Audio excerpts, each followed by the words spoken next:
கர்த்தருடைய பரிசுத்த நாமத்துக்கு மகிமை உண்டாவதாக. இந்த நாளிலே தேவன் உங்களுக்கு கொடுக்கிற வார்த்தை யாத்ராமத்தினுடைய புஸ்தகம் 14வது அதிகாரத்திலே 14வது வசனத்தை தேவன் நமக்கு கொடுக்கிறார். கர்த்தர் உங்களுக்காக யுத்தம் பண்ணுவார், நீங்கள் சும்மா இருப்பீர்கள் என்று ஆண்டவர் இந்த நாளிலே நமக்கு வார்த்தை கொடுக்கிறார். இதை பார்த்து கொண்டிருக்கிற அருமையான தேவ ஜனமே, தேவனுடைய பிள்ளைகளே, இன்றைக்கு நம்முடைய வாழ்க்கையில் எத்தனையோ பிரச்சனைகள், எத்தனையோ போராட்டங்கள், எத்தனையோ வேதத்தின்படி சொன்னால் யுத்தங்கள் நம்மை நோக்கி வந்து கொண்டிருக்கிறது.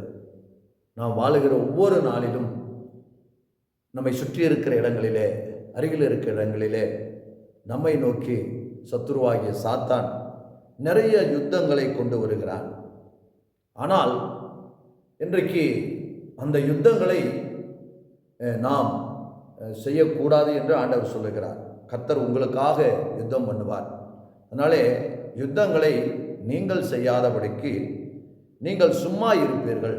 நீங்கள் சும்மா இருந்தால் கர்த்தர் உங்களுக்காக யுத்தம் பண்ணுவார் என்று சொல்லி நாம் பார்க்கிறோம். அதனாலே நிச்சயமாக நாம் யுத்தம் செய்யாதபடிக்கு நாம் கர்த்தரை சார்ந்து கொள்ளும் பொழுது நிச்சயமாய் கர்த்தர் பெரிய காரியங்களை செய்வார். நடந்த ஒரு சம்பவத்தை நான் உங்களுக்கு விளக்குகிறேன்.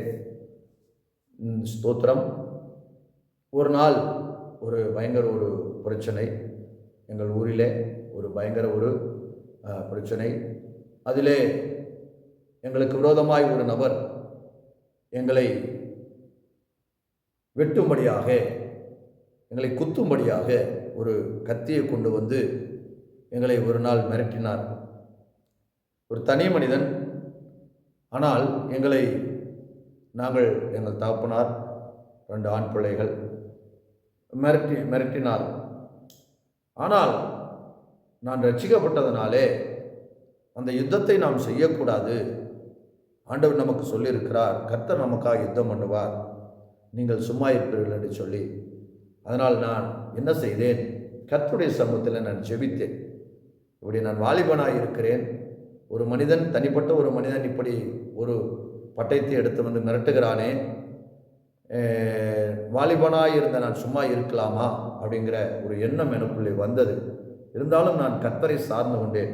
நடந்தது என்ன, அடுத்த நாளிலே அதே ஊரிலே அந்த நபர் ஏதாவது ஒரு அரசியல் பிரச்சனை பேசி அவர் அந்த இடத்தில் அதே போல் அந்த பட்டயத்தை எடுத்துக்கொண்டு அதே போல் அங்கே போய் அவர்களை மிரட்டும் போது அந்த ஊரில் இருந்த இளைஞர்கள் எல்லாம் ஒன்று திரண்டு அந்த நபருடைய கரத்திலிருந்து அந்த பட்டயத்தை பிடுங்கிவிட்டு அவரை பலமாக பலவாறு அவரை தாக்கி விட்டார்கள்.